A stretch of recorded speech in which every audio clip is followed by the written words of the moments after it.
we go! It's time for TSS Fantasy. It is Commissioner Cooper. Hold on. That's a big balls move. Do you want your title? Happy Sunday, happy early morning trash football game. Yes! We're back, baby! Let's go! Feud with Aaron Rodgers. I almost got banned off TikTok for the thing that Joe carried MCL sprain on his knee. He has had some nagging hamstring issues over the years. D. Lots of fun words start with D, like bye weeks.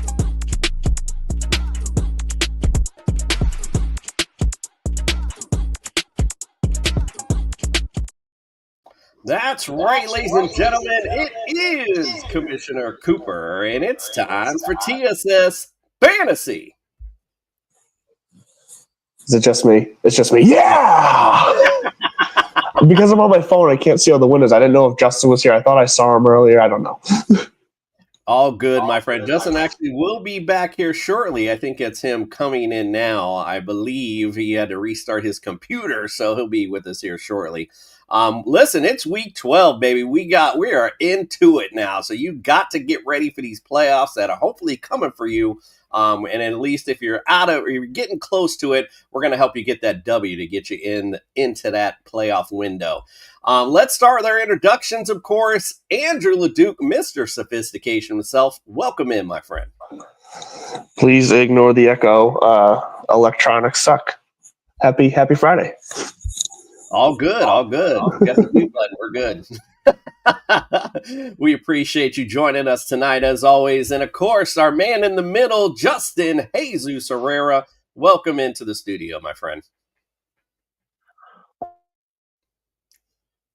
Or not, my screen is kind of messed up and my computer is always messed up. So, happy to be here with you fellas. And fuck Brandon Ayuk. I knew that guy was going to be a problem the moment he signed that contract.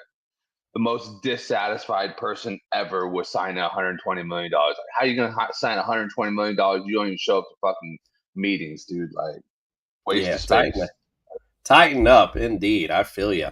All right, well, we got a lot to unpack tonight, so let's get things started. Of course, let's pay the bills real quick. If you're watching us on YouTube, do us a solid. Give us a like. Throw your comments if you got any fantasy questions, of course, throw those in there. Be happy to answer them for you. And, of course, subscribe to the channel. Little things stopping you from doing it. Big things popping for us when you do. We always appreciate that. Also, if you are looking for some championship bling for your fantasy champion, look no further than Pro-Am Belts. And, of course, playing some daily fantasy. Use the Fast Draft app. And use the promo code TSS, we'll double that deposit up to $50. I got totally distracted because it looks like LeDuc is just staring into my soul right now.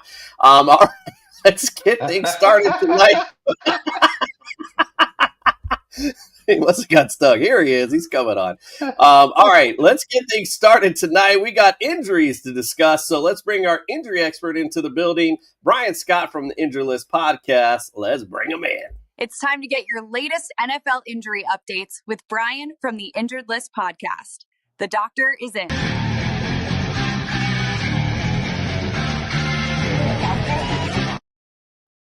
Brian, welcome in. And I forgot to acknowledge a couple things real quick. So my apologies, Brian. I didn't mean to kill your introduction, but first of all, we had a comment here. Who is your fantasy quarterback? I'm actually double dipping between Caleb Williams and Bo Nix this year. But I happen to pick up Joe Burrow, which we're going to talk. It's a good segue into Brian because I'm sure he wants to talk about Joe Burrow, and put him on my IR spot. So I'm waiting to throw him in this lineup. But the main thing I wanted to bring up, I don't know who Chief Rocka is, but bro, $100 to us, bro. I don't know who the hell you are, but thank you so much. We really do appreciate that. That's big. That's a big win for us. So, Chief Rocka, anything you need, my friend, the floor is always open to you. All right, my bad. Brian, let's talk about injuries this week, and welcome in, my friend. Let's do it. I can tell you exactly where that $100 is going. It's going to go to audio equipment for the rest of the guys here. We are struggling tonight. It is bad. And we got to have I'm calling a meeting. I'm calling a meeting, too. Going to have a staff meeting. All right, anyway, let's move along. Joe Burrow, definitely, if you're going to pick him up at all, put him in an IR spot, because I've been, first of all, I've been shocked that he's even out there practicing. He went 2 days of full practice, and then what do you think happened today? He was limited. Because I'm telling you, it's ridiculous the fact that he's even out there this early. I'm shocked after coming back from a turf toe surgery, confirmed turf toe surgery. We know it was. This isn't like Brock Purdy. This was a turf toe. And here he is, barely 2 months out. I mean, that's unheard of in all the orthopedic literature. So he's either rewriting the medical books, journals, or this is just a silly thing they're doing. I've been saying, if they re-aggravate this, if he hurts this again, this could potentially be career-threatening. I don't know what they're doing out there in Cincinnati. I don't think we're going to see him, to be honest. And if we do, it won't be until the very end of that 21-day window, which is still another week or two away. So I don't know what they're doing trying to ramp him up so quickly either. I know that Flacco's dealing with an AC joint injury in his throwing shoulder, so that might be pressuring them to get him out there quicker, but that's just silly. I'd rather have Joe Flacco out there with a sore AC joint than Joe Burrow trying to make it back super early from a turf toe surgery. I mean, that's just insane. So I wouldn't expect him back actually cleared anytime soon. Now, Lamar Jackson, he was a full participant today. It sounds like this ankle issue that he developed was nothing serious. He practiced in full. He should be good to go. Jackson Dart has not made it off concussion protocol. He's already been ruled out. We'll see Jameis Winston again. Aaron Rodgers, meanwhile, sounds like he's going to play. I think he's going to have a splint or some type of brace on that left hand or wrist. He was limited in practice today, but that doesn't really matter. I think we'll see him. Depending on how that game plays out, he might get some limited time if they get blown out or if they blow the other team out. I don't know who they're playing, but it's possible that they may sit him just to protect that wrist a little further if they're, no chance of them winning that game with him out there. We all saw Michael Penix go down, ACL injury to the left knee.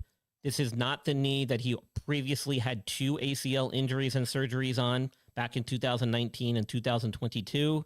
He's also missed time in college because of a clavicle fracture and another shoulder injury. So he's been banged up a lot over his years. I actually featured him in my NFL draft special. He was a guy that was high risk, high reward coming out of college. His injury history was a big question mark. Despite that, the Falcons went with him. And in 5 of the last 8 seasons, he's been out because of injury. And that goes back to college. So he's only been in the league since 2024. That's not good. Not good at all. The odds are stacked way against him to make it through a full season in his NFL career, unfortunately. So maybe they should have watched my NFL draft special, Atlanta Falcons. Dylan Gabriel did not make it off of concussion protocol as of yet, even though he did return to practice on Friday. He was still limited, I believe, so I don't think we're going to see him either. We will see Shedeur Sanders. I think they pretty much confirmed that already earlier in the week. At the running back position, Josh Jacobs, I think, will be good to go. He was limited in practice throughout the week, but it was just a knee contusion. MRI showed no structural damage. He should be playing. I expect that he will be playing anyway. Same thing with Jalen Warren. He's bounced back from an ankle injury. He was a full participant, is no longer carrying an injury designation. Same thing for Ramondre Stevenson. Sounds like he was a full participant. I think he might still carry a questionable tag, however, into the weekend.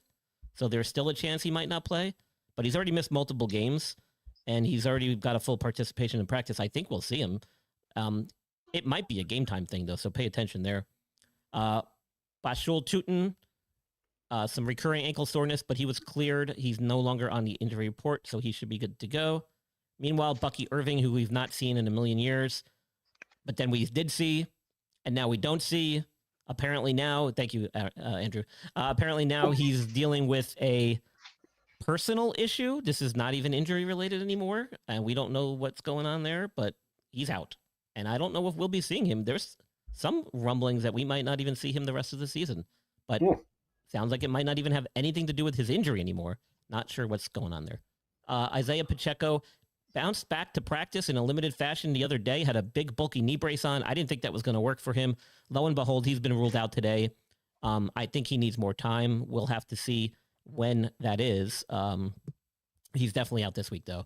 Trey Benson, still not back yet. He's been entered into the 21-day practice window, had a limited session today. I don't think we're going to see him just yet, possibly next week, depending on what he can do in practice.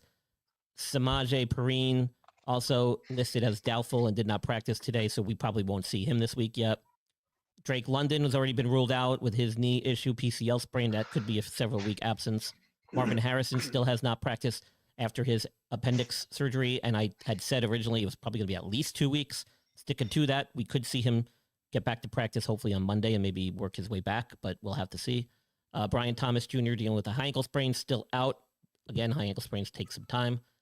Terry McLaurin still hasn't practiced. Not sure we're going to see him back the rest of the year either. That quad re-injury is not something that he's bounced back from very good. And I said looked like he was hurt when he stepped back out there, so not good there. Calvin Ridley, unfortunately for Calvin Ridley, he missed, I think, 3 weeks with a hamstring injury. First catch back, breaks his fibula, had season-ending surgery.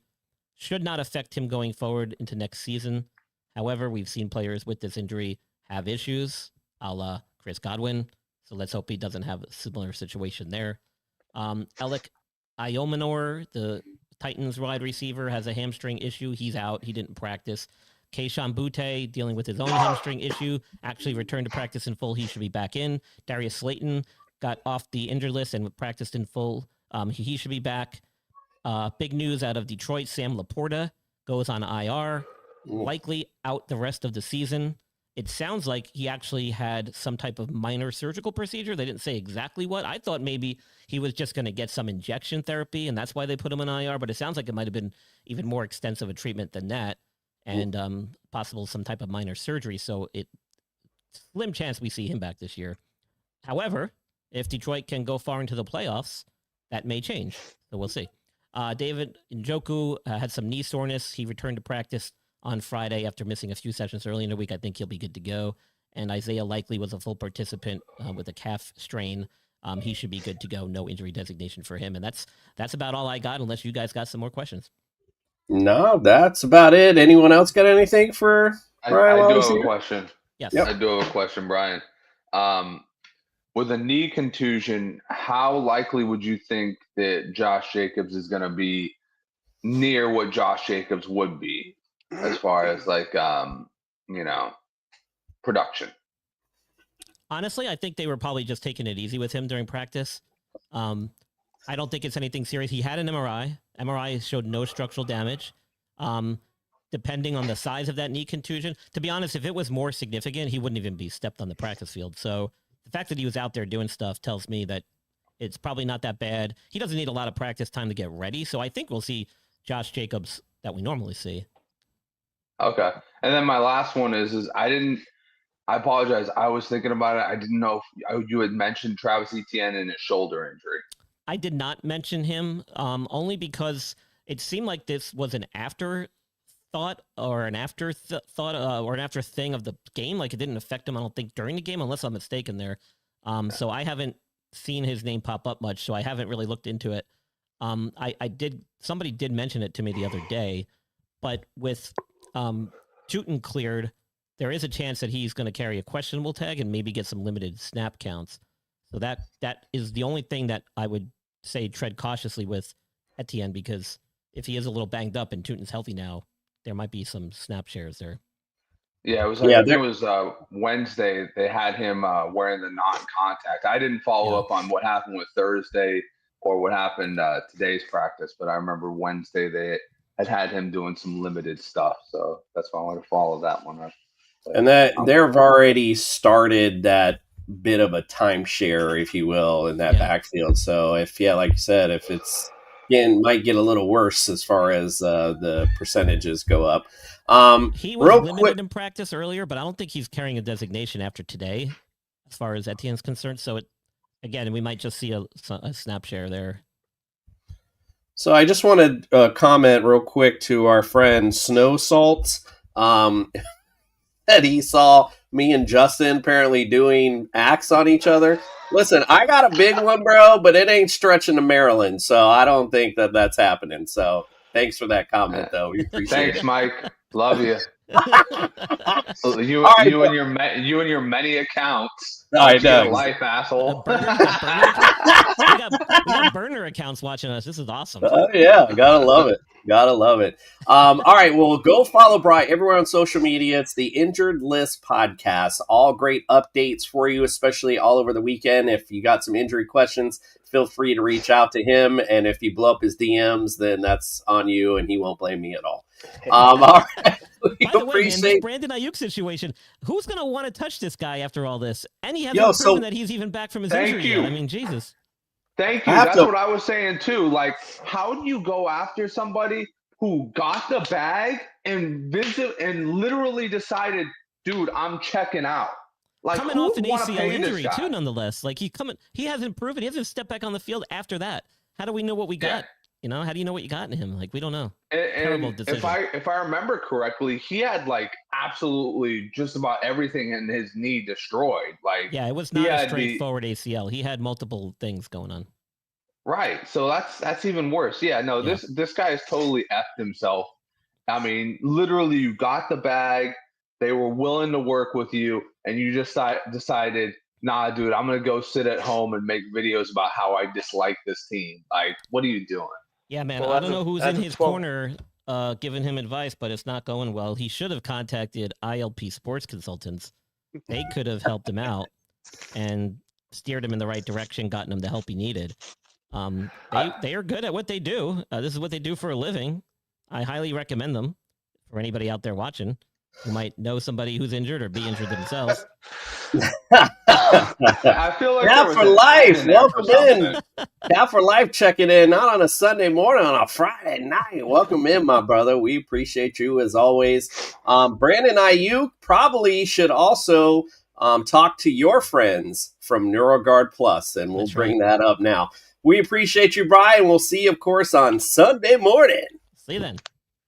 Dr. Michael Hutchison has harnessed the latest in neuromuscular dentistry and impact technology to develop a mouthguard that does more than protect. It enhances. NeuroGuard Plus isn't just a mouthguard.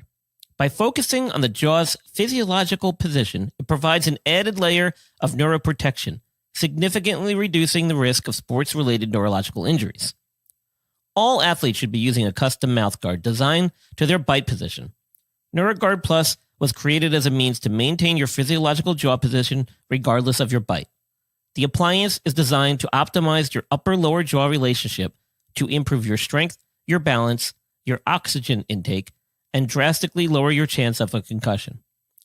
Independent studies have shown that the NeuroGuard Plus will provide you with improvement to both upper and lower body strength. The same improvements were not present with a common mouthguard. Over 6,500 athletes have used the NeuroGuard Plus. Dr. Hutchison is happy to say that the amount of diagnosed concussions is 0.2%. The NeuroGuard Plus offers athletes, coaches, and parents an advantage to keep their players safe on the field. If you or your child actively participates in athletics, they need to be protected from the dangers of repetitive head trauma. Get your NeuroGuard Plus mouthguard today. Click on the link and use code ILP Sports for 10% discount on your purchase. All righty. Well, we're going to start out our Friday night like we normally do and talk about the news. Breaking news. The boys from TSS Fantasy still don't know what the hell they are talking about.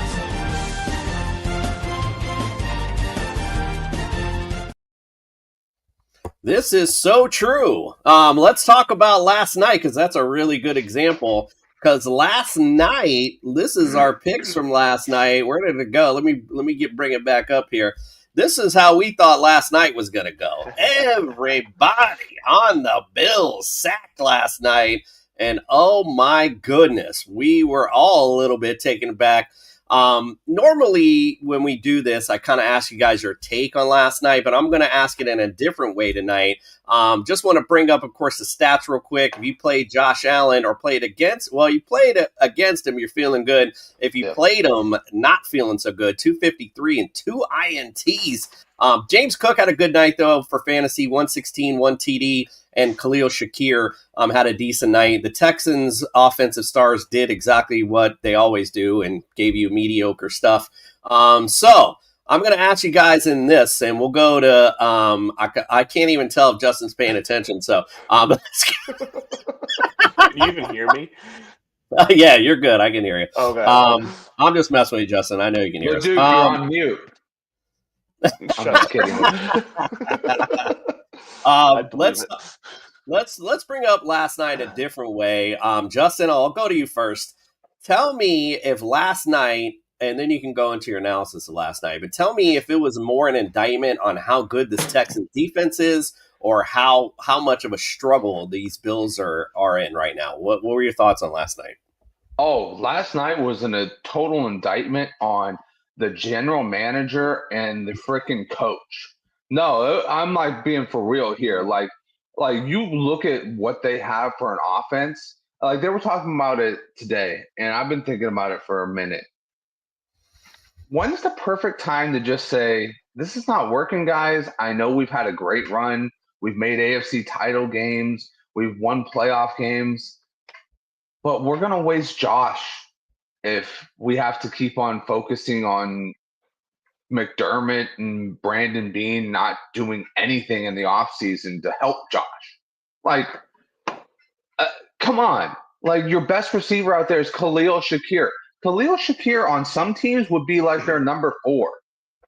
Like, I'm just saying. He's nothing spectacular. You know, you've had Amari Cooper in the building. You sit Keon Coleman. Yesterday they went with Tyrell Shravers, the ghost of Josh Palmer, and Khalil Shakir. Like, this is a total indictment. Yeah. No, you want to talk about a real ghost coming back to life? Gabe Davis is around. After literally going on a tour of like all 31 teams kicking him out of like getting into their training camp this offseason. Listen, this team has fallen off so hard, and I think we all picked them because we're so used to them like being where they're at, and we were just like, oh, they just need these one games to start racking up. And you know what? It's just not there. It's not there with them. It's not there with the Chiefs. We got to start picking them. Well, Duke, what are your thoughts? Yeah, so I had a feeling it was going to be a close game, but in my eyes, it was going to be a defensive game. And with that, I had more trust in Josh Allen to make a play against the defense than I did Davis Mills. Shame on me. So yeah, Sean McDermott is, I think, done after this year. I think they need a change, or like you said, Justin, they're going to waste Allen. But I do think this was a shining example that the Texans defense, if we didn't already know, is legit. It is 100% a number 1 defense in the league. And it's a defense that needs to be feared come down the stretch here for a playoff run, or even, to upset someone in the first round of the playoffs just based off the defense alone.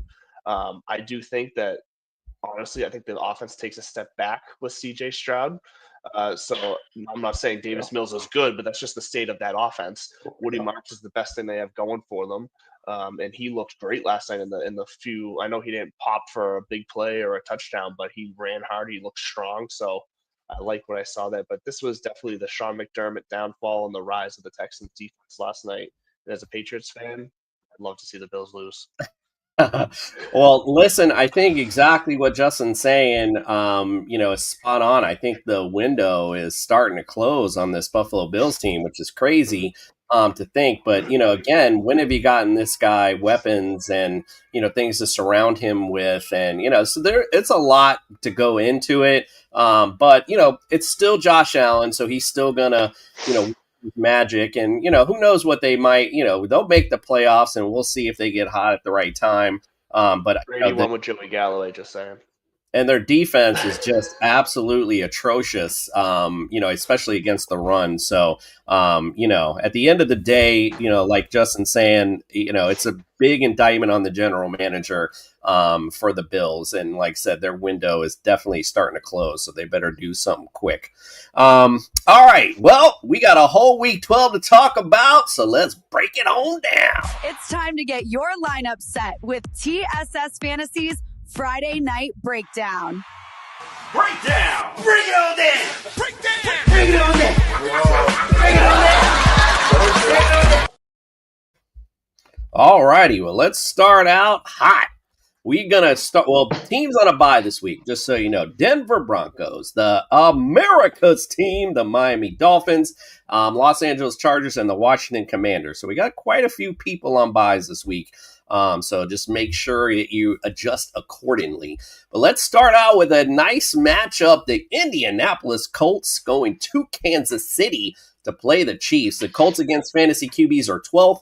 11th against running backs, 23rd against receivers, 29th against tight ends. Kansas City, 10th against QBs, and listen to this, they are 7th against running backs, receivers, and tight ends. So they're going with a theme, apparently, on this one. All right, Justin, we'll go to you first on the home front. Talk about those. Wait, did I give you home? I can't even remember now. I think you're home. Kansas City. So, yeah, my bad. Kansas City, talk about them. Guys you like and don't like. So, I mean, for this game, I really like Rashee Rice. And is it okay to say, even with Kansas City on the board, that's just about it? Like, I don't feel like we can trust Patrick Mahomes like we have in the past. I mean, our buddy Greg has Patrick Mahomes and Jackson Dart. And before the Jackson Dart news, I would have said start Jackson Dart. Because guess what? He has a better matchup as far as like favorable for like scoring. I mean, Detroit obviously going to put up numbers on the Giants. You're going to play garbage time. Patrick Mahomes does not look like Patrick Mahomes. I mean, early on, everybody's like, oh, MVP Mahomes. That's not there. It's really not there. I want to talk about a team that, karma is starting to fucking finally kick in on. It's the Chiefs. And, I think the only thing you can say outside of Rashee Rice for me would be the Chiefs defense. I mean, a lot of people say Travis Kelce. He still hasn't been himself either. Last week was a nice week, but other than that, there's been very few and far in between as far as like weeks of success for him. So if I had better options, I'd stay away from Travis Kelce as well. And there's quite a few better options, I'd say. Almost 12 better options at the tight end position than Travis Kelce at this point. I like it. LeDuc, what do you say about the Colts? I want to like them, I think, a lot more than I can in this game, just because this just feels – I get what Justin's saying, but it does just feel like the Chiefs are really going to lose a third home regular season game this year. I'm not sure it's going to happen in this spot, especially after losing 2 in a row in general right now. But you have to play Jonathan Taylor. I think Jonathan Taylor is going to be Jonathan Taylor and Tyler Warren. But honestly, when it comes to Daniel Jones, like he would be a back end QB1 for me this week. And then you just kind of take your pick between Alec Pierce and Michael Pittman, because I don't think both of them are going to pop off. I think you take the chance with Pierce, but this is really just you can trust Taylor and Warren and hope for the best, because I think the Chiefs are going to try everything they can to pull out a win here. We'll see what it looks like, for what that means for the Colts, but yeah, Taylor and Warren mainly. I like it. Let's get to another epic matchup. The Seahawks at the Titans. Seahawks against fantasy QBs are 16th. They're 12th against running backs, 9th against receivers, 30th against tight ends. Titans, 20th against QBs, 25th against running backs, 26th against receivers, and 10th against tight ends. So, LeDuc, talk about those Seattle Seahawks and what you expect from them this week. Yeah, this is straightforward. It's pretty much what we've continued to see all year. Sam Darnold's gonna be right on the cusp of a QB1, QB2. JSN's gonna eat. And surprisingly, Kenneth Walker's the one who vultured a touchdown from Zach Charbonnet last week. As someone who traded Kenneth Walker earlier in the season, it still pained me a little bit to see Kenneth Walker finally get in the end zone last week when it popped up on my phone. But at the same time, I was so happy that I didn't have him anymore, so I didn't have to worry about it. But that's still just an absolute crapshoot there. You got to still play Charbonnet over Walker, I think, just for the touchdown aspect. And then AJ Barner, Sam Darnold needs somebody else to throw the ball to in this offense. Barner's been, somewhat consistent, at least as like a floor guy. It's a tougher matchup, but I'm kind of still all right with it. If you really need someone, AJ Barner, I think, could be a fine streamer this week. But other than that, it's really just Darnold and JSN. I like it. Justin, anyone at all you like on the Titans? What was that? Was it a Jordan Peele movie? Nope. Yeah, nope. Oh yeah. Yeah. If I'm forced to gun to the head pick somebody, I would pick the guy Dikey, or Dyke, whatever you want to call him. I think it's Deke. Deke. A little Dikey. A little Dike. But I would take him in a PPR setting. But other than that, it's just nope. It's a whole lot of nope. Mm-hmm. I feel you on that. It's really fun looking at their depth chart on Fantasy Pros because they have the ECR for every player on their depth chart, and Cam Ward's the highest ECR at 27. Wow. It's brutal. Disgusting. All righty. Well, let's get off that because that just leaves a bad taste in your mouth. Let's talk about the Vikings at the Packers. Vikings against fantasy QBs are 13th. They're 10th against running backs, 4th against receivers, 26th against tight ends.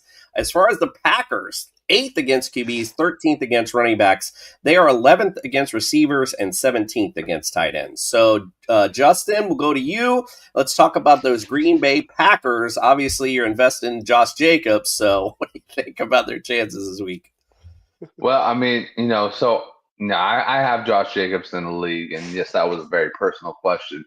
But you know what? I still don't know if I'm going to start him in that league. Because I have a feeling Emmanuel Wilson, I have a feeling this is going to be a week that they kind of really go half and half on the rotation. I think they're going to try and get Jacobs some run, but try and heal him up at the same time. But we'll see. We'll see. I still got some time to pick for that one. But anyways, I'm not safely going to say roll him out. I would say if you have to, flex him. Jordan Love, like what I saw. Christian Watson is healthy, so I think he's definitely a good choice out there. Nobody else, as far as receivers, gives me any hope. Romeo Dobbs is strictly a flex play in PPR leagues, and don't even talk to me about Dante Wicks. And the defense going against number 9. Yeah, that's literally what he calls himself, is 9. I'll take him. To fumble the ball at least once or twice and maybe an interception against that Packers defense. All right, I like you. Let's talk about those Minnesota Vikings, Mr. LeDuc. Talk about a roller coaster. I don't know what the hell JJ McCarthy's doing. He looks fine one week, and then he does what he did last week. What week did he look fine? Oh, did he? Well, I should. You're right. I should specify he got some decent garbage time points for fantasy purposes. But no, sorry, LeDuc. I just like it because people go. They talk about quarters with him. I'm just like, quarters? Yeah. I didn't know we played quarters. I know we played games. Like, what are you talking about? Well, to give you any idea where I am with JJ McCarthy this week, in a Superflex league where I desperately need every single point I can get, I dropped him and picked up Trevor Lawrence to play this week instead, which I don't feel great about, but I feel good enough about. So yeah, JJ McCarthy I think is going to be on your bench unless you're desperate in a Superflex and 2 QB league. With that being said, though, Justin Jefferson and Jordan Addison, I think you're looking at a wide receiver 1 and a flex play there. I'm fine with both of them. TJ Hawkinson's out to pasture, and Aaron Jones, I think, is slowly going to regain this backfield. So I'm fine starting Aaron Jones as well in this game, but I'm definitely not thinking a ceiling game for him or feeling very confident about it. But I think you're probably going to be given some buys and injuries. You're probably going to have to start him as a running back too. All right, I like you. Nothing wrong with that. All right, let's get to the next matchup. The stinky, disgusting New York Jets visiting the Baltimore Ravens. We know that they're disgusting. Kaepernick got a question. Would you guys trade Wandell and Bucky for Tootin and Waddle? What do you guys think of that one? All day long. All day long. Yeah, I mean, all day long from Bucky, and you don't know when you'll get anything from him. So yeah, that's the only concern is way this Bucky thing is because I have Sean Tucker and I put him in my lineup as I was desperately trying to find something else due to this Bucky situation, but I've been of course closely monitoring and it's starting to look more like Bucky's not going to play he's already ruled out. And if he does, then, it's not going to see a full ton. Plus, this is a really bad matchup, nonetheless. The Rams are pretty nasty against the run. So, but yeah, you're going to get Waddle in that mix, baby. Let's go. Because you already know right now they're feeding Waddle right now. So, yeah, I'm in total agreement with Justin. I would smash that button and get that trade done. All right, let's talk about these dumb Jets. Against fantasy QBs are 22nd, 19th against running backs, 14th against receivers, 15th against tight ends. Baltimore starting to improve a little bit on the D. 19th against QBs, 22nd against running backs, still 25th against receivers. They're 9th against tight ends, but they don't need to worry about it because there's no receivers on the Jets, so you don't really need to be concerned about. Justin, talk about those. I forgot what you had again. The Ravens. New York Jets. Ravens. Ravens. Whatever. Talk about whatever you want. Because they're in Baltimore, right? Yeah. Yes. I don't think LeDuc wants to talk during the segment. I didn't want to talk against Tennessee segment. Jesus Christ! I mean, this one? I was just gonna say Nope the sequel, so that's fine. I fucking love it. I gotta see that one. You know what? Just play everybody at this point. If they're playing, play them. This seems like the type of game where Zay Flowers goes for 2 touchdowns. Like everybody's been talking shit about him. This seems like that game where they just, that game that the Ravens just throw Rashad Bateman the ball twice and he scores both times. That's this game. Mm-hmm. That's this game. So just play everybody that you have as a Raven. Justice Hill, throw him in. Isaiah Likely, why not? It's Charlie Kohler probably going to catch one in a deep league. It's funny that you say that because literally, I was just telling you my conundrum with Tucker, and that's exactly what my thought was. I was like, I already have Derrick Henry. I might as well just throw Justice Hill in that damn second RB spot, and just because he's going to get a little something this week too. So I feel you on that. Play your Ravens, indeed. But what, LeDuc, any thoughts on those Jets? The only thought is that I think somehow the Jets offense is going to actually look slightly better with Tyrod Taylor, but that's all you can say. Doesn't mean it's going to be good or serviceable, but it'll look a little better. Nice. 177 yards and no picks? What? Exactly. Justin, I don't know if you were on earlier when this came up, but I just wanted to bring it up again. Chief Rocka, bro. Thank you. $100. Yeah. I just got to throw that out one more time because that was such a cool... I don't know who the hell you are, bro, but like I said, you get freebies of whatever the hell we offer you. Oh, goodness me. All right. Well, so you already said nope. So let's just move on to the next one. Yeah, there's nobody on the Jets I like at all. So yeah, that's one of those games where you hammer it down and you move on real fucking quick. Let's go. That's right. Absolutely. All right, let's get on to the next one. We see some fantasy points in this one. We got the Giants at the Lions. Giants against fantasy QBs are 31st. 30th against running backs, 27th against receivers. They're 11th against tight ends. The Detroit Lions, 21 against QBs. They are number 1, I got here, for against running backs, 21st against receivers, 13th against tight ends. So, LeDuc, what about those New York Giants?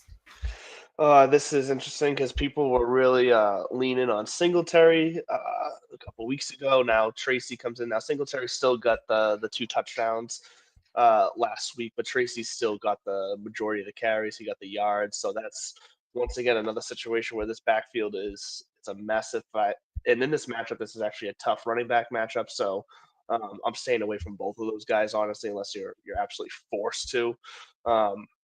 Other than that, Jameis is going to pepper Wandale with some targets down the field. He's going to be throwing. It looks like Darius Slayton's going to play. But he does have that soft tissue hamstring that he's been limited with all week. So I'm not expecting him to be his normal down the field self. So it's really just if you need a flyer on Wandale, go for it. And maybe Tyron Tracy. No, screw Tyron Tracy. Singletary for the chance of a touchdown if you absolutely had to play one of them. So I have a bit of conundrum in my flex position, and so I'm glad we're talking about Wandale because that's who I currently have in my flex spot. But my thought is to put in I'm gonna say this right now, Ioveas, the receiver, the second receiver. I heard it pronounced Thank you. I can't. I had it earlier, but I had a couple of fashions earlier, so I was I don't know how the hell to say that right now. All right, so what do you think? Do you think I should throw in for the chance, or just go with the safe floor of Wandell? I'd say safe floor of Wandell. Well, it's so hard because even like Patriots guys up here this week are saying Yoshivas is actually like a good, like Dave Richards was big on picking up Yoshivas and throwing him in a flex spot this week. So, I mean, are you in a position where you have to win? Because if you want to go with Yoshivas. Yeah, I need to win, but luckily the guys played Josh Allen last night, so I'm feeling a little bit better about where I'm at right now. But Gonzalez is gonna be on Higgins, and Yoshivas is gonna probably be running all these zigzag routes in the middle of the field. So that's the first thing I thought of, and then I also did a little research and saw he's actually been targeted a decent amount in the red zone too, even with Chase and Higgins in. So I was starting to lean that way because I'm like, that'd be kind of cool actually if that ended up happening. But so anyway, yeah, that's kind of where we're at with that. But all right, Justin, talk about those Detroit Lions. What do you think? Play Amon-Ra St. Brown for sure on this game. JMO, just play everybody in this game. It's gonna be a good game for your Detroit Lions. I mean, play your stars. All of them. Even throw out Brock Wright. Brock Wright is a nice little addition right there. I don't know why he hasn't been catching touchdowns, but Dan Campbell, that's his dude right there. He loves from Brock Wright. Listen, I mean, I think this is going to be a good fantasy matchup on both sides, so that's why the Wandell thing looked good to me, because I feel like they're going to have to keep throwing to keep up with Detroit. But not to give anything away, but LeDuc is a big fan of the Detroit Lions offense this week, which I can't say he's wrong about. I really actually think that's good. I was wrong about the Cardinals last week. He seems like a pretty smart dude. He was the only one that predicted Jacoby Brissett would go for 47, a record 47 completions, 400 yards, 2 touchdowns, and still only managed like 24 points. How the fuck do you do that? Oh, that's right. You throw 2 interceptions. We did bust his chops about that, and he really did come through. So he ain't wrong. He's a big fan of Lions offense this week, and so am I. I mean, I thought the same exact thought was, they're going to go off on, how they struggled last week. At home, they're better. This matchup is better. So you're going to see a lot of points in this game. And thusly, the Giants will have to put up a little bit of the points of their own just to keep in this matchup. So I think both sides, you're going to see some good fantasy points come out from both squads. So I like this game for fantasy purposes anyway. All right, and another game that might be good for fantasy as well. You got the Steelers at Chicago. Steelers against fantasy QBs are 23rd, 8th against running backs. They are dead last still against receivers and 27th against tight ends. How's that Jalen Ramsey trade working for you? And then we'll talk about the Bears. The Bears against fantasy QBs. They are 30th, 17th against running backs. They are 24th against receivers and 20th against tight ends. So, LeDuc, what do you think about these? I'm getting attacked on my little base here. Thank you. Go ahead. What do you think? You're welcome. This is interesting just because it seems like Aaron Rodgers is not going to play.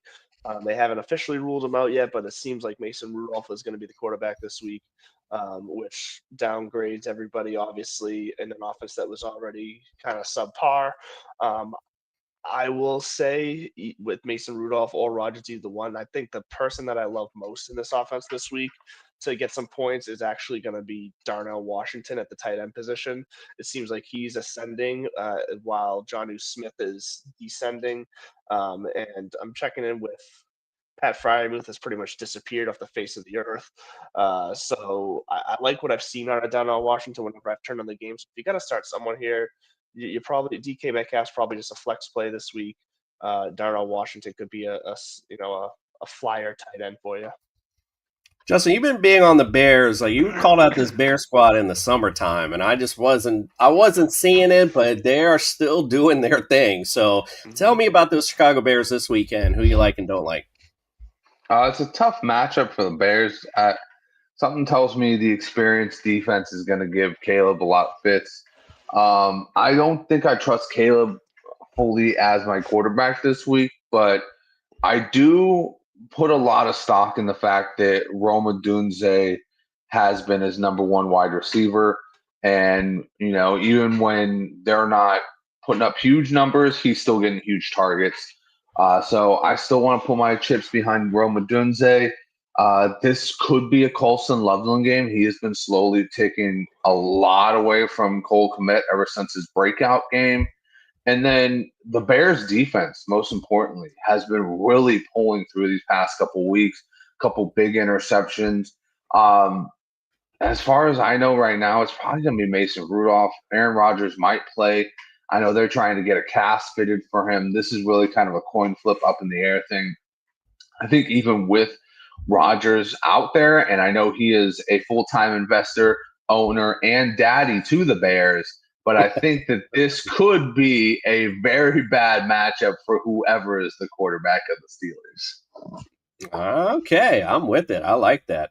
All right. Well, we got a game that speaks to one of our guys here. We got the New England Patriots going to Cincinnati to play the Bengals. New England against fantasy QBs are 17th. Number 2 against running backs are 18th against receivers and 24th against tight ends. On the Bengals side, they are 30th against QBs, dead last against running backs, 12th against receivers, and they are dead last against tight ends. And I feel like that's every year the Bengals are dead last against tight ends. LeDuc, though, let's give it to your boys this week. Talk about your Patriots. Talk about the guys you like and don't like. Gay for May, baby. Gay for May. That's the shirts that they're printing up here, and it's fantastic. I'm not even lying. People are printing those shirts, and it's awesome. But Drake May has a chance to be the number one fantasy quarterback this week with the way the Bengals defense is. Obviously, here's the thing with even though it's a great matchup for the running backs, Stevenson is back this week. So this is now an unknown of how we're going to balance Henderson and Stevenson now that Henderson has really popped off. I obviously still like the big playability more of Henderson here, but I'm a little worried that Stevenson, if they're down in that red zone area, might steal some goal line carries. So that'll be kind of a touch and go situation there. But other than that, Keisha Booty being back is huge for this offense. Deep threats right back there. I think they're still going to work both Matt Collins and Diggs in the middle of the field. And then obviously, like you said, Hunter Henry. He's been somewhat quiet in recent weeks. This is the week that I think he pops, and he's very viable as a tight end one this week. Giving me Craven vibes this week. The Hunter will be out for sure against the Bengals. All right, what do you think, Justin? All right, if it's Joe Flacco, which sounds like it's going to be, is it going to be one of those cool Joe Flacco keeps them in this ball game this week, especially at home? What do you think? I mean, if it's Joe Flacco, then we're all cooked. Yeah, so if it is Joe Flacco, I'm not playing Joe Flacco because it's going to be a really tough game for Joe Flacco, an immobile quarterback with not his number one wide receiver out there. Higgins is going to get locked up by Gonzalez. I thought Chase was going to have a hard time against Gonzalez. Higgins is really going to have a hard time against Gonzalez. Yoshi Bosch might be the best option. And then Chase Brown, he's not going to be a great option as far as from the running back perspective.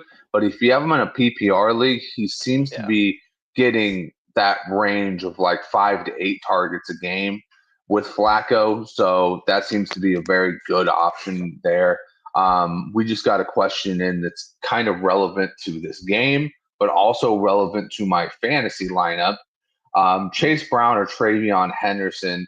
PPR, bro, I think I'd go with Chase Brown just because, Henderson, they haven't been throwing the ball to the running back too much in New England, mostly because they've been just dominating off of their game script. And then, like I said, with Brown's been getting like 5 to 8 targets easily the past like 3 games with Flacco. So he's been killing it. I mean, Andrew, I got to ask you because you seem to be really in tune, kind of like in tune with I am with the 49ers, and obviously Coop is with his little baby team over there. How's it going out there as far as the beat? How are they liking the Henderson breakout? Do they think it's going to really impact Stevenson, or do you think that Stevenson's going to have more of an impact on Henderson? I think the fear here is everyone seems like to be assuming that Stevenson's going to have an impact on Henderson. Unfortunately, some of the I guess the sayings I've been hearing around is that Stevenson helps us when he's on the field. Henderson helps us when he's on the field. And I even heard that someone threw in that Terrell Jennings helps us when he's on the field. So we're all gonna help each other, which is not what you want to hear from a fantasy perspective. So it's a lot of kumbaya, which just leaves us guessing. That really doesn't seem to be a direction from the big writers up here that anybody knows for sure what's going to happen. So I fear, like I said, Stevenson is gonna take the touchdown upside away from Henderson. Unfortunately, obviously, why doesn't Vrabel like talent? Breaks a 70-yarder. Why doesn't Vrabel like talent? Like, come on, like Henderson. And you know what? I'll throw this out there. He has really picked up on his pass protection. Like these past couple of games, he's been a stud in pass protection. Keep him out on the field. Guess what he doesn't do? Fumble the ball 8 times a season. That's what he doesn't do. Hey, you're preaching to the choir. I want Henderson out there. I'm done with Stevenson. I just want Vrabel to be listening to this podcast and be like a little slap to the face for him. He probably don't give a shit what we have to say. No fucking shit. But to answer your question, I like Travion. Like here, I think matchup wise, he's just like the Patriots are really good against running backs, and the Bengals are not. So I'd be all over Travion in that particular one. And by the way, we do have another question in here. I don't know if this was brought up because I apologize. I wasn't looking at the comment section, but I have no idea who the fuck Gabe Owners is. Yeah. Just put it together. Put it together. Okay. It's like Mike Litteris. You said it. Put it together. You didn't even hear it, which is hilarious. Yeah, he didn't. He took it seriously. I love it. Well, like I said, I'm a little buzzed, so that's my bad. I was like, all right, we're going to take a quick break from the breakdown and hear from our girl Meg. He had one too many maraschino cherries in his listen, I love those cherries, bro, especially when you go to the nice bar and they have the really dark, expensive cherries. Oh my God, there's nothing better filled with liquor. Anyway, Ballers Meg, who comes on with us on Sunday mornings, she, of course, on Friday nights, she's a bouncer at a club, and she bounced some of her fantasy prospects out for you this week. So let's check out this week's MEG Zone. Yeah, baby, I'm in some MEG Zone today. Security. Hi guys, welcome back to the MEG Zone, my exclusive club where only the best NFL fantasy players make it in. Everyone else gets stopped at the door. My first stoppage this week is Dak Prescott. Security. The Cowboys face the Eagles this week, and that division rivalry is spicy. I would avoid Dak Prescott. I don't think he is going to be putting many points up. I think the Eagles and Cowboys games are always difficult to call, but I just would not be taking that risk. Next up, we have got the Bengals' Chase Brown. Security. They face the Patriots, who have been excellent against the run game this season. Their defense is going to be putting a stop to Chase Brown, and especially with Jamar Chase being out suspended for this game, it is going to be a struggle bus for that Bengals side. So I wouldn't be taking the risk. I would be saying avoid Chase Brown. Sorry, buddy, you ain't making it in the club this week. Finally, we've got Michael Pittman Jr. over the Indianapolis Colts. They face the Kansas City Chiefs this week. Kansas City have got a lot to do to prove that they are able to make playoffs. We know that their season has not been what anyone expected, and I think that this week they are going to really show up and show out and make sure that Colts side don't put the points on the board. So those are my 3 that I'm avoiding this week. A special mention goes out to Kyle Pitts from Atlanta this week. If we play Easton Stick, then I would be putting him in VIP because their connection is excellent. I will see you soon, guys, for more MEG Zone. You can follow me in the meantime at Ballers_Meg across all social media platforms, and tune in on Sunday for TSS Fantasy, where we talk through all of the fantasy football news, hints, tips, tricks and advice ahead of the Sunday games. Have a happy Thanksgiving, guys, and see you next week. Security. You're in the MEG Zone now. Let's go. All right. Let's thank you, Meg. We appreciate you as always. And unfortunately, we got to follow that up with the game that no one gives a shit about. The Cleveland Browns visit the Las Vegas Raiders against fantasy QBs. Cleveland is third. They're fifth against running backs, eighth against receivers, 12th against tight ends. The Raiders, 18th against QBs, 14th against running backs, 31st against receivers, and 4th against tight ends. All right, so Justin, let's go to you. And I think you're home, so hit the Raiders. What do you think? Oh, awesome. Yeah, so this is the this is the make or break game right here for your team. For any team out there, man, if you don't have your Raiders, I don't know what you're doing with your lineups. But I think the only thing you can do is put Brock Bowers, and I don't think you can trust Ashton Genty at this point. They don't seem to give a shit about his production. They don't seem to give a shit about his development. I don't know why Chip Kelly still has a job. Pete should have fired him like 3 weeks ago. And to be honest with you, if Aiden O'Connell doesn't step on the field, I'm pretty sure that the Raiders are going to lose a lot of season ticket holders this year because they need to see something other than Geno Smith this year because that dude is just terrible. I blame it on me, blame it on you. I will blame it on you, bro. The whole entire organization will blame it on you, bro, because you've been just trash. So, like I said, just Brock Bowers. And hope that Aiden O'Connell's out there because last year, Aiden O'Connell and Brock Bowers were on point. So I have a quick question. I know we're going to go to LeDuc for the Browns, so this is more of a Browns thing, but it's part of my lineup. So I lucked out and just so happened to have the Seahawks D going against Tennessee, or I could play the Cleveland Browns against this Raiders. So I just want to hear you both. Which D would you throw in there? You want to go, LeDuc? I would put the Browns D in there. They just have more to work with in what is going to be an ugly game. Justin, you agree? I don't hate either one, but if you look at LeDuc's shirt, you'll know my answer. The Scott Fish Bowl? No, look at the colors. It's the Seattle. Oh, gotcha. Yeah. Oh. So, yeah, that's, the funny thing is that there's been a couple times where I felt like I played different defenses because I felt the Seahawks matchup wasn't that great. And then they end up scoring like a ton of fucking points. So I'm just like, God damn, like I don't want to do it again and get burned. Because I'm thinking like at least the Raiders have some weapons, even though they're not, playing that great. They at least have something where the Titans have literally nothing. And this Seahawks defense is all that. So, I'm just in that tough spot where I'm just trying to figure out what the hell I'm going to do. Also, to be fair to the Brown side of it, the Raiders have no left tackle, and it's been killing them all season long. And Myles Garrett has 2 games with 4 sacks or more. So, he could easily destroy the Raiders' offense, the Raiders' very fragile offense, just himself.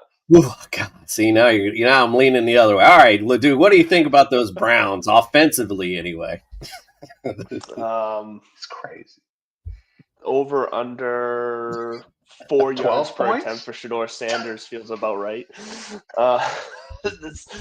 You can't play anybody. You just can't. Like, you're not playing Shedeur because he's an unknown, and Judkins at this point is a flex just based off of volume. But, I mean, the way this game's going to go, like, you can't trust him outside of that. And nobody else. I mean, Jerry Jeudy, give me a break.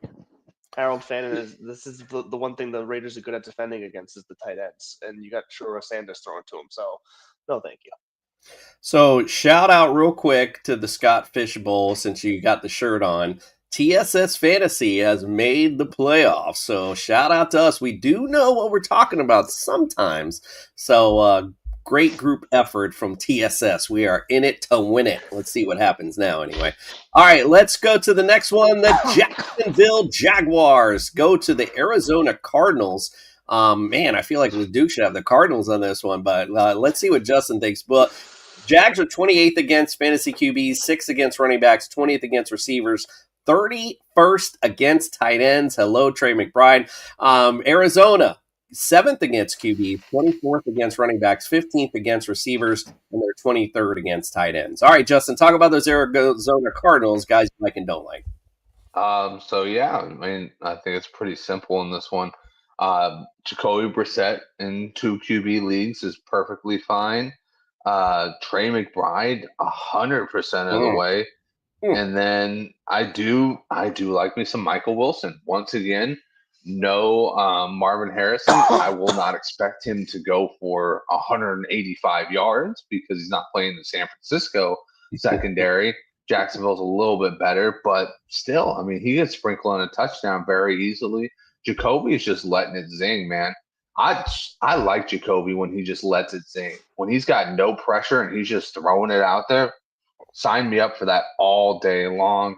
As far as the running backs go, I will not be like Leduc. I will not be going with an Arizona running back because I don't know who it's going to be. Is it going to be DeMarcado? Is it going to be Michael Carter? Is it going to be Joe Schmo from down the street? Is it going to be Gabe Owners over there from down the street? You know? But yeah, so I think it's pretty easy. Just plug and play the guys that you know are going to do good, and just for the rest of it, just pretend you never saw Arizona Cardinals on your team. You know, other than Trey McBride, I don't want to see an Arizona Cardinal. It feels disgusting if I have Jacoby Brissett. It feels like a lost season if I have Jacoby Brissett starting. Yeah. Well, he wasn't a loss for you last week. That's for damn sure. Yeah, all right, Leduc, what do you think, man? Let's talk about those Arizona Cardinals. Well, I think Jacoby Brissett's the new Ryan Fitzpatrick. He's just going to be a journeyman that every team he gets on, he just lights it up. Jaguars, I mean. Sorry. I knew what you meant. Yeah, sorry. I was riffing. Is he going to have a bus with was it Whitworth? Him and Whitworth going to do a tour? I'd watch it, honestly. So like I alluded to earlier in the show, I somewhat like Trevor Lawrence this week. I think him and Parker Washington would be the two in the passing game that I'd want to, if I had to pick, those would be the guys that I would target here in this offense. The running backs, as Brian was getting to in the injury report, it really a lot of it depends on if Tootin plays and what that all looks like, what that share looks like if they both play. I like the running game in this matchup in general, though. So even if they both play, it wouldn't shock me if both of them find the end zone. And I would actually give the edge to ETN just because we don't know how Tootin's going to look with that ankle injury, even if he does play. So other than that, if he was healthy, I would give the edge to Tootin. But yeah, other than that, it's really just Lawrence, and I would give the edge to Parker Washington in the receiving core. All right, I like it. All right, let's get to a good matchup here. The Eagles go to the Cowboys. Philly against fantasy QBs are 11th, 20th against running backs, 13th against receivers. They are number 2 against tight ends. Cowboys still dead last against QBs, 28th against running backs, 30th against receivers, 19th against tight ends. They are starting to improve, but I just don't think they're quite there yet. But Leduc, what do you think about those Dallas Cowboys? Oh, let me switch. Hold on. You gave me the Eagles, but let me. Yeah. Oh, I did. I'm sorry. Just do the Eagles. I'm all over the place tonight. My bad. Sorry. One too many maraschino cherries. The Eagles worry me because something just doesn't look right. Like we said with the Chiefs, things just don't look like the Eagles. They've been getting by, but it doesn't look smooth. It doesn't look right. Saquon seems to be that he's working like extra hard for his yards. Hurts and Brown and even Smith now aren't really on the same page, even though there's plenty of targets there. And even Dallas Goedert's kind of been, ever since the bye week, the last 2 weeks, he's been pretty much non-existent in this offense when he was a big part of it early on in the season. So this one's a kind of a tough way to point. You still got to play Jalen Hurts in this matchup. But I'm looking at him as more of a back-end QB1, but probably more of a QB2 this week, honestly. I'm going to have him kind of way down in my rankings. And I still just can't trust A.J. Brown. If I had to pick, it's still going to be Devonta Smith just because A.J. Brown can quit at any point. But yeah. Well, he already – go ahead, sorry. I was going to say, I just don't feel as confident as I should with these guys in my lineup. They're pretty much all going to be in your lineup, unfortunately. Well, AJ already told everyone to drop his ass, so I mean, might as well just drop him apparently because he doesn't think he's going to do anything. Justin, what do you think about the Cowboys this week? Yeah, and he wasn't wrong either. But anyways, it's a tough one because Dak he's performed better against the Eagles when he's in Dallas. So you got to take history into account, but at the same time, we've seen a lot of quarterbacks look like shit against the Eagles defense. I don't know what it is. The Eagles defense isn't that special. It's a whole lot of talent. That was it. I think Dallas is going to go in thinking they've got to win this game, and I think that's going to be good for Prescott's, for his mojo. And the first game wasn't bad, but it wasn't what you would want from your starter. So I'll say Prescott's one of those guys. If I have a super flex, I'm very happy with it. If I'm in a single QB, I might want to explore different options. Javonte Williams, he's a low end flex for me on this game. I don't see him being as effective as he was against the Raiders. The wide receivers, crazy enough, I know you can't sit him, but I would sit him if I could. CD Lamb. Just not a great matchup against Quinion Mitchell. On the other side, Jordan Pickens. Great matchup against whoever the hell is going to be guarding Jordan Pickens. Because guess what? It ain't Quinion Mitchell, and it ain't going to matter. Jordan Pickens or George Pickens has definitely, yeah. I had a Cooper syndrome right there. I was thinking, is he going to dunk that shit or what? Yeah, George Pickens has definitely been a huge upgrade from the historic Brandon Cooks and all these guys because he's a number one. He's probably a 1B. I mean, he could be a 1A on somebody else's team, but he's really grown with CD Lamb.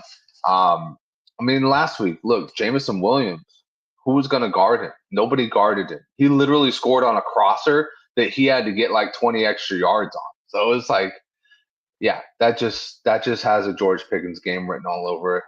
And then Ferguson is, if you got better options, take it. So this is again a rematch of the NFL opener, which I was actually there to watch, and it's really surprised me because the Cowboys that game really shut down both AJ Brown, Devonta Smith. In that particular, there's a lot of Goddard in that matchup. So, just like when those teams that they replay, it's not going to be the same blueprint. So I personally think you might see a little bit of a shootout in this. I think Jalen Hurts comes to play in this particular matchup, and I think we'll see a fun matchup. Which should help the Eagles because the last few games, about to put me to sleep. But guess what? They're still winning football games. It's so funny because I keep hearing all this stuff about them, and it's like, bro, they're still dominating. Like they still win almost every game. So I don't know what all the complaining is about, but it's not flashy. We'll put it that way. But a W is a W. All right, let's get on to a game that no one would care about unless it was actually. Unless you have fantasy people in this matchup. It's the Falcons at the Saints. Falcons against QBs are 14th, 29th against running backs, 17th against receivers, 3rd against tight ends. The Saints are 15th against QBs, 16th against running backs, 16th against receivers, and 16th against tight ends. Another theme going on here. So, Justin, what do you think about those New Orleans Saints? Did it right that time. Nope. The trilogy. Part 3. No, but I'll be okay about this one. Let's I'll say this: it's a very tempting matchup to put Alvin Kamara in if you have him because the Falcons have been so piss poor against the run game. It's just insane at this point how bad they've been. And then I think the only person I'll start with any type of like confidence would be Olave. But other than that, I don't want any part of Tyler Shuck, Jawan Johnson, pass. Maybe the defense, because if Meg is correct and it's Easton Stick, then it's really going to be ugly. It might be the worst game of the year ugly. So, yeah, the safety is not bad, which I never thought I'd say this year. I never thought I'd say that. LeDuc Falcons? Is it nope part 4? It is, but you do have Bijan, so I guess it can't be. Mm-hmm. Poor Bijan. So you know what we'll do? We'll pull a jackass here. It's nope and a half. Yeah, I think the way Tyler Allgeier's been diving in the end zone too, I think he would not be a bad flex play either in this matchup. And I'm with Meg. I think Pitts is going to have a decent day in this matchup, no matter who the hell the QB is, quite frankly, because who the hell's they going to throw to? Darnell Mooney might be one of those guys you could maybe flex, although he hasn't done shit all year. But without Drake London, the ball's got to go somewhere at the end of the day. So what the hell? Ground. You're really optimistic about a team that doesn't seem like they could throw 5 yards downfield. I'm trying to play the good cop here. There you go. All right, let's go. Let's go to probably the matchup of the day: the Bucks at the Rams. Bucks against fantasy QBs, 25th, 27th against running backs, 22nd against receivers, 8th against tight ends. Those Rams, 6th against QBs, 3rd against running backs, 18th against receivers, 22nd against tight ends. Well, Duke, what do you think about the Rams? Did I do it wrong again? The Bucks. My bad. Oh, yeah. Buck. My fault. I did it again. Be scrolling fast. My fault. It's good. It's good. This is going to be tough for Baker. This Rams defense is no joke on the pass rush. Baker's going to struggle. So I think I actually do think with Bucky Irving officially being ruled out, I think this is a big Sean Tucker game again, just because I think they're going to actually check down a lot to him. I like Kate Otten in this game too. I think Emeka Egbuka gets kind of shut down. So I think it's going to be a lot of secondary players, at least when you're looking at what you expect out of this offense, that are going to pop off this week if they do anything. And that, like I said, that's going to be a Sean Tucker's, your Kate Ottens maybe. Chris Godwin had a chance of playing, but he's also been ruled out now. So we're going to see the kind of same lineup of Egbuka and Tez Johnson, but I'm not really sure they're going to be able to get much going against that secondary. I like it. All right, I'm sorry to do this to you, but talk about them Rams. Oh, it's okay. At least there's a lot to talk about with this team. I mean, I don't think there's a bad option.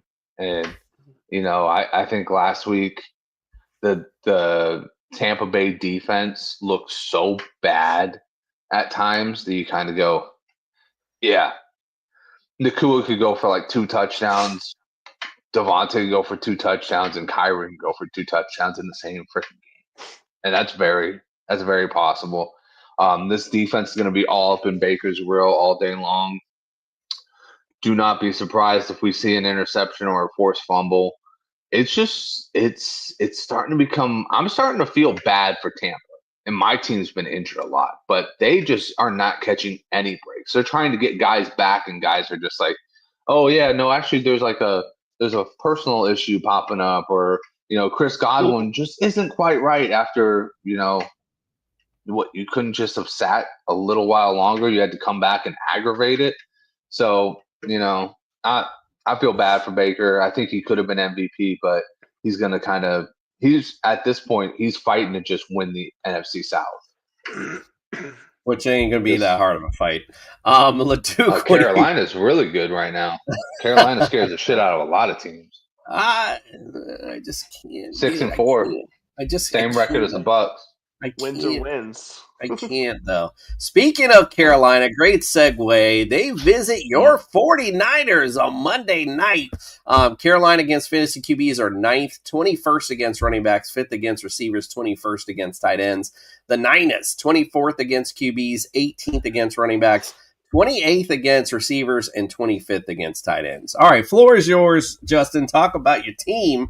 Who you like and don't like this week? I think this is going to be a great game for Christian McCaffrey. It's going to be against his old club. He's been phenomenal all year long against all competition. Mm-hmm. Look for that to continue. It's your normal guys. It's Kittle. I think Pearsall can break it off this week.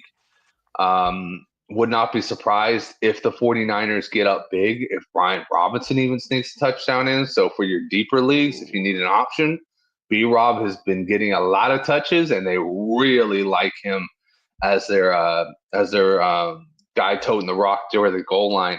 And if they actually start to get into that, like I said, if they get into that point where they're winning by a lot, they're going to hopefully, you go fingers crossed, hopefully take Christian McCaffrey off the field. Because, Kyle, we need him for a playoff run, dog. We ain't making it that deep in the playoffs, but we still need him for that playoff run. So, and you know what? The only other thing I'll say is the defense, it seems like a good bet against Carolina. I wouldn't do it because there's just no pass rush. There's nothing there. So stay away from that San Francisco defense.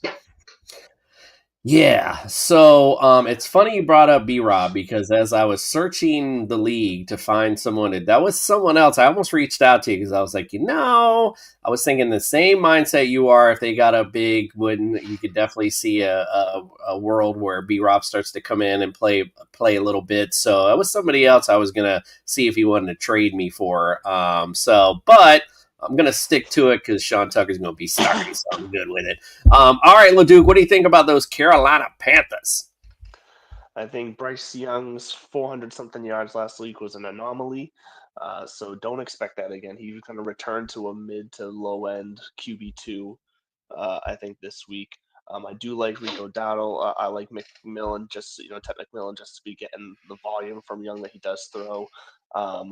Sneaky though, Jatavian Sanders, I think this week has a random usable week tight end position. I like the matchup. I like the way he's used recently. So if you really need someone, I still think we mentioned some better options, but if you really need someone off the waiver wire, it's a deep league. Jatavian Sanders, you could go worse, and he'd be super cheap in DFS as well. Rico Dowdle, I think he's going to get back in the end zone this week. He'll probably get their only score if they get any scores. So that's about where it starts and ends for me. Yep, I mean this would be a decent game. I mean, I wouldn't be expecting like a slobber knocker, but I think it'll be at least a decent game for Monday night at least. So we'll find out. I think as Justin has alluded to, that D's been a little shaky as of late. So we'll see if they can get back on track. You never know, of course. All righty, well, let's end tonight with like we always do and get a little sophisticated. Our boy Andrew LeDuc brings our sophistication station, brings you sophisticated picks for this week. Let's check it out. It's time to bring some sophistication to your fantasy lineups with Mr. Mallard.